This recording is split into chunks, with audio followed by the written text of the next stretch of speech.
Hey everybody, my name's Gerbine and I am the founder and executive director of Angen, and that is spelled Aangen. It's a social enterprise, a not-for-profit based in Toronto, and I'm very excited about Hopeful Economics. Hopeful Economics to me means where we can all rise and support each other and create an economy that is not driven by fear or greed. It is driven by love and support. So how do we do that? How can we make that happen? For my little corner of the world, I found creating employment and helping people who have barriers to employment to gain really meaningful and productive feel good employment actually made a huge difference. And we also support the community, right? We do a lot of catering and food services that help people. And we also do cleaning that keeps people safe. So, that's what hopeful is to me. Let's create jobs. Let's break the cycle of poverty. Let's support each other and respond to what the community is asking for. I'm going to hand it over to you, Liz. Great, thanks, Gabine. So much was resonating then when you were speaking. I was like, oh, great, yeah, I can build off of that for sure. So I'm Liz, I'm the Executive Director at Bisocial Canada, and Bisocial Canada is a social enterprise with the mission to advance social procurement. And by social procurement, we're talking about leveraging a social value from the things that we purchase, which is everybody. So we work with government, with institutions, with corporations, and with individuals to look at the things that we purchase and think about how do we leverage a social value from that. And so when you were talking about community, Gerbine, that was really resonating, because when I think about hopeful economics, I really think sort of taking it a step back from social procurement, thinking about the social value marketplace. And so thinking about the social value marketplace being made up of social procurement on the demand side, social enterprise on the supply side, and social value finance. And thinking about how do we get back to thinking about the decisions that we make in that marketplace being about community capital. So having that financial value for sure, but also thinking about the environmental capital, the human capital, the social capital, the cultural capital of the decisions that we make. And when we start to think about that, we start to think about the decisions that we're making in the marketplace being about abundance and not extraction, and thinking about how do we get back to that traditional understanding that maybe we lost through colonialization of best value and what that means and how that contributes to a healthy and thriving community. Nice. Thank you so much, Liz. Ranita, Shanda, anybody? Hi, Liz. That was wonderful. Thank you so much for that. My name is Ranita White, and I am the founding executive director of an organization, a not-for-profit in Chicago, Illinois, named Of Color Inc. And that organization is a workforce organization. So when I think about hopeful economics, I'm thinking about our mission, all of our virtues, and everything by which we were founded upon and that we believe in the work that we do every single day. And that is giving opportunity for people in communities that have been forgotten about. That is prosperity, because we all want to be in a position where we live and we grow with ourselves and our families. And that is economic opportunity, because we know that there are so many communities that are forgotten about and they don't have access to equal opportunity. And that's also linkage to health. People, when we think about workforce development, you don't think about health, but what comes with a job? What comes with a good job? Medical benefits.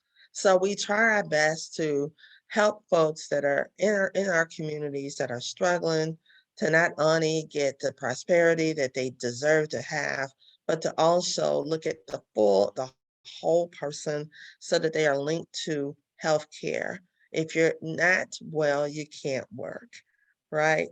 And another thing is, how do you link people to the resources that are needed. So in hopeful economics, I think about the resources as we talk about the whole, the full person, childcare.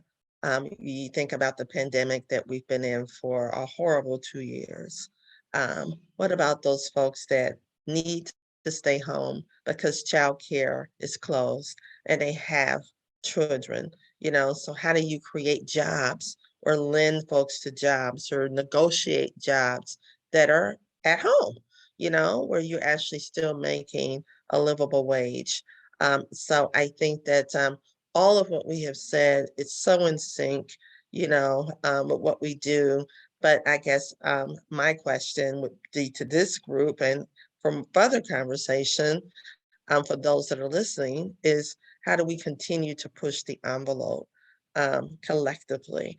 Because one organization can't do it by themselves. This has to be collective. We all have to be on the same page as we do this work.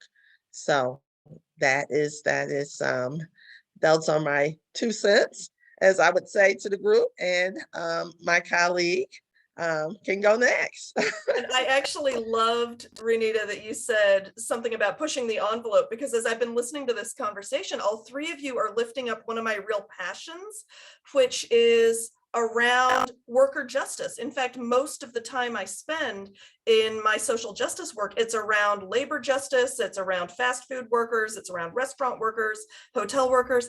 And at the same time, I'm beginning to think of that work as harm mitigation. It doesn't feel like my biggest, most visionary work. It's within this system of capitalism, people are automatically in a position of being harmed. What do we do to manage that harm? Because capitalism in and of itself was founded on exploitation, right? When we read about capitalism, we read about it as if it's a free market process, when it actually hinges on enslavement and exploitation. And so what's really interesting is one of my social enterprise experiment was helping First Christian Church of Oakland, California, become the Oakland Peace Center, which is a collective of nonprofits. And when we were working on our shared values, the fact that we were coming from, there were organizations run by homeless people, there were organizations run by formerly incarcerated youth, there were organizations that were centering specifically the Black experience in Oakland, there were immigration justice organizations. And as we were working on our shared values across 40 organizations, things came up that were very practical. Like the folks running the building said, we keep running out of toilet paper. People keep stealing our toilet paper. How do we take collective responsibility for that? And one of the organizations said, do you have any idea what it's like to be homeless? If you saw the toilet paper, you would take it too. Maybe our collective job is to have a toilet paper reparations line item in our budget. So we just build it into how we run things, which was brain breaking for the very beautiful Black church leadership of the church that was doing this initiative, who were like, we were trained not to steal stuff, excuse me. And so the tensions that showed up in navigating our different cultural values, ethical experiences, those notions of, we're not supposed to call the police, but there are times that my life is at risk in the parking lot because we're in Oakland.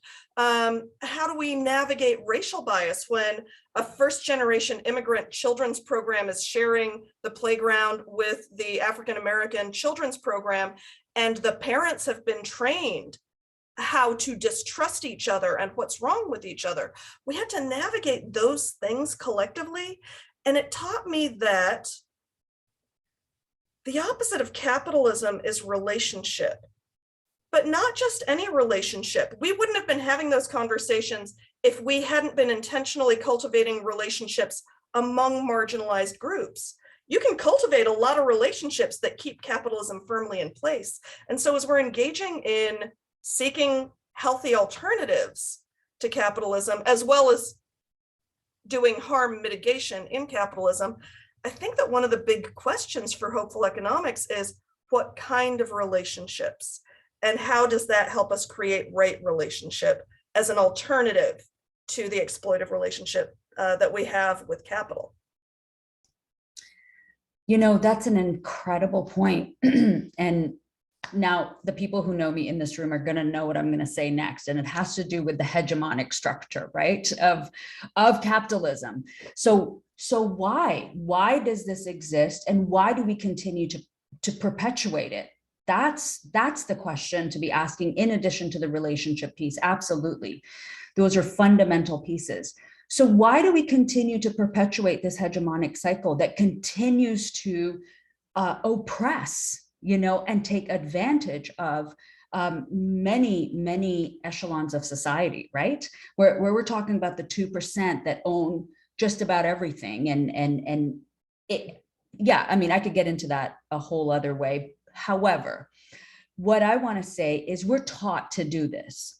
We are taught that if you're not driving a certain car, if you're not living in a certain area, if you don't own your own home, if you're not wearing the most trendy stuff, you're not successful.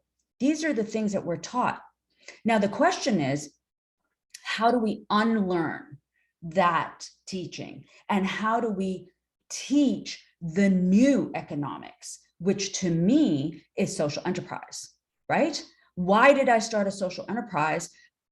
Because to me, at the end of the day, I can pivot and meet a community need with my organization that you can't with the funding. I'm not saying I have a lot of problems with funding. Actually, I do, but that's another topic. I don't like the fact that it controls us. It is actually perpetuating the same thing that we need to tear down. That's what's happening with funding, because who controls the funding? The people who already have power, right? How are they going to let people like you and I break in if they don't believe in our value? So what do we have to do? We have to create new funding. We have to create new systems. And the only way to do that is to be honest and truthful about what community needs. The only way to do that is to listen. And that is part of relationship. I think the most fundamental part of relationship is listening. I agree with that. And I will even add that advocacy, continued advocacy at all levels of city, state, and even federal. I left a really good job to start my not-for-profit because I was tired of what I was seeing in the bureaucracy that was occurring, and that those dollars were not pushing down to the communities at the level it should have pushed down. And feeding chiefs sitting around the table as opposed to giving those dollars to people who really needed it. So people who know me in Chicago, when they see, oh, Ranita White's at the table, they're like, okay, we're getting ready, we're in for a treat now, because I'm not gonna be quiet. You know, I'm gonna say what needs to be said and keep pushing it. Community voices, you know, how do we continue to educate our community so that they can speak for themselves? You know, we're not riding in white horses to save them. We're giving them the tools that they need to save themselves, because one day Ranita's not going to be around to do that, or none of us. You have to continue to empower people and teach and educate people so that they consistently are advocating for themselves, and they don't have to be degree people. You know, I grew up in a household of entrepreneurs, okay? They own grocery stores like the size of the Aldis that we now have throughout various communities. They hired from the community. They advocated for the community. They were a part of the community. So I think that we have an opportunity through education. And I don't know that we're doing a really good job of that collectively. Liz? Yeah, oh, that feeds in so well, I think, to so many pieces that I've just been hearing here, talking about, you know, those tensions between the harm that we see and what we know isn't working, but then also just that ease or kind of those questions that we've been asking ourselves about why do we continue to do these things that we see are harmful, and how do we create that new narrative? It's one thing to talk about something's not working, but how do we start to tell those stories about what the new narrative could be and what those other options are? And I think it's so interesting and so inspiring to hear exactly. I think one of those ways of doing that is telling those stories about the alternatives. Social enterprises as a model, having that social, environmental, cultural mission, reinvesting the profits back into that mission.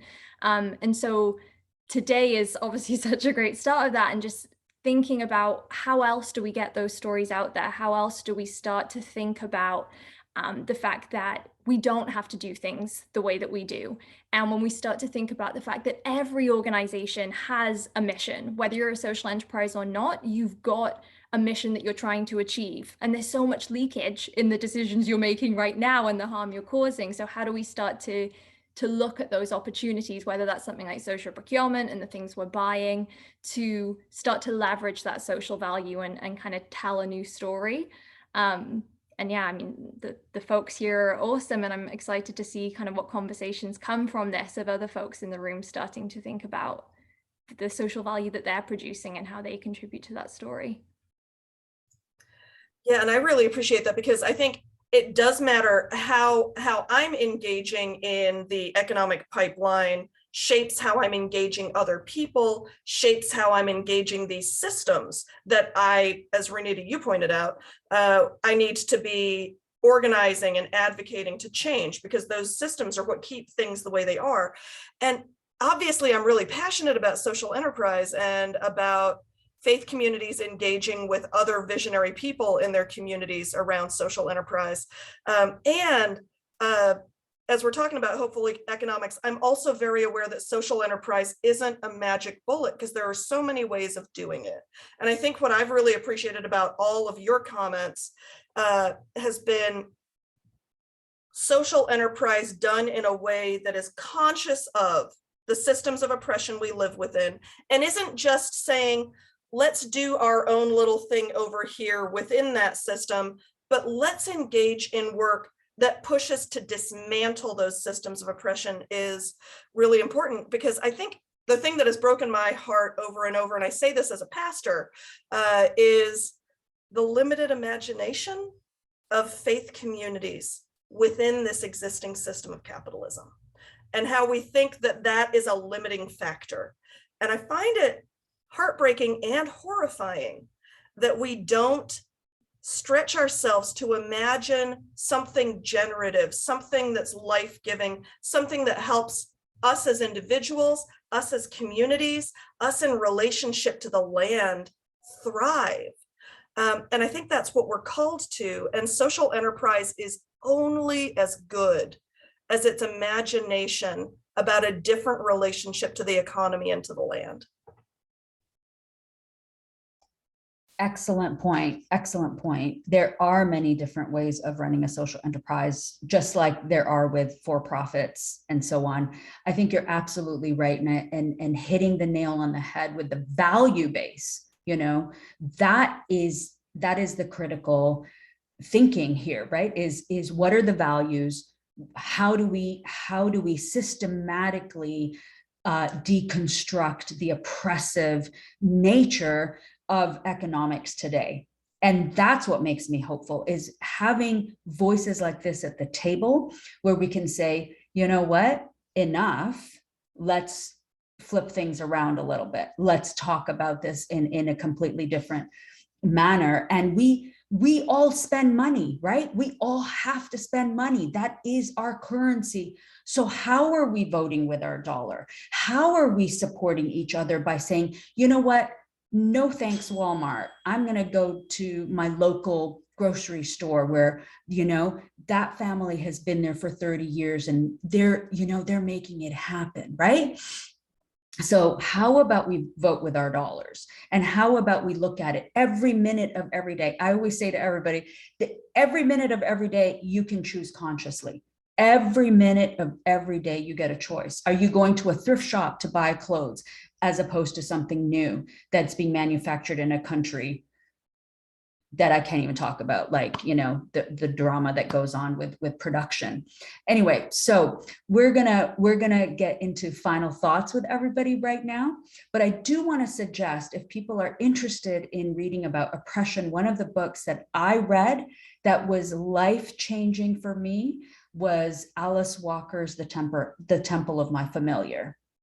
God bless her for that book. That was a game changer. So The Temple of My Familiar by Alice Walker. And then I'm going to hand it over to Ranita now.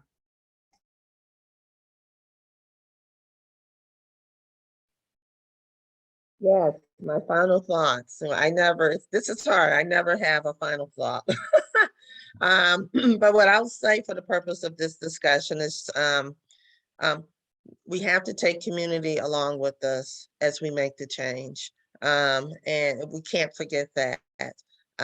Take community along with you, help to educate, train, enhance skill sets, be advocates, because folks just don't know how to advocate amongst these very complex systems. You know, I worked in these systems for many, many years and had to learn how to do it at my level. So think about community folks that have access to this. So those are my final thoughts. Liz, I think you're next. Yeah, yeah. And I was going to probably same to you in that my final thoughts hopefully are the continuation, or allow for the continuation of so many other thoughts, because hopefully we can take kind of our thoughts today into some actual action. And I think that's what I would maybe invite folks to kind of reflect on after our conversations today is, you know, maybe the next step is to start to think about, what does best value truly mean to you, whether it's as an individual, as an organization. What is your mission? What is your vision? And start to use your dollars to achieve that. Think about what is that one opportunity, whether it's where you buy your coffee, who cleans your office. Think about that one thing that you could switch, that is going to start to think about what best value means to you. And hopefully that kind of leads us all to feel hopeful about what can come from our conversation today. Thanks, Liz, and thanks, Ranita. There was a nonprofit in Oakland called People's Grocery, and it was responding to food apartheid in West Oakland, and it existed for 10 years. It was an Oakland Peace Center partner, and the founder of that, Brahm Amity, got a vision for a grocery store in West Oakland that had been abandoned because all the big grocery stores said there aren't enough people, and the people are poor and it's not worth it, and our stuff gets stolen. So all the major chains had abandoned it. There hadn't been a grocery store there in 40 years, but there were 17 liquor stores and 37 fast food restaurants. And Brahm got the vision through People's Grocery. He said, we actually need a literal grocery. And he launched in January of 2019, the community market, which we were invited as community to invest in. We invested tiny little bits of seed funding to make it happen. And this past weekend, they had to close. The 10th through the 13th of February, everything 50% off. And I know there are going to be people who say that that's a failure, but you know what the failure was? 40 years of this city abandoning a community and not giving it access to fresh groceries. You know what a victory was? A group of people making that happen for a couple of years, because they actually showed us it's possible, and the next people will take it further. So my final thought is, dream big, risk big. Don't be afraid of failing, because it's not failing, it's moving the ball down the field so we can actually experience the fullness of being that this current existence will not let us experience. That is so good and so powerful. I'm just honored to share this space with all of you and have beautiful discussions. So now I'm going to ask people, hey, it's your turn. You know, what does hopeful economics mean to you, and how are you going to push the envelope? Let us know, and I look forward to a lot of beautiful discussion here and beautiful community making. Thank you, everyone.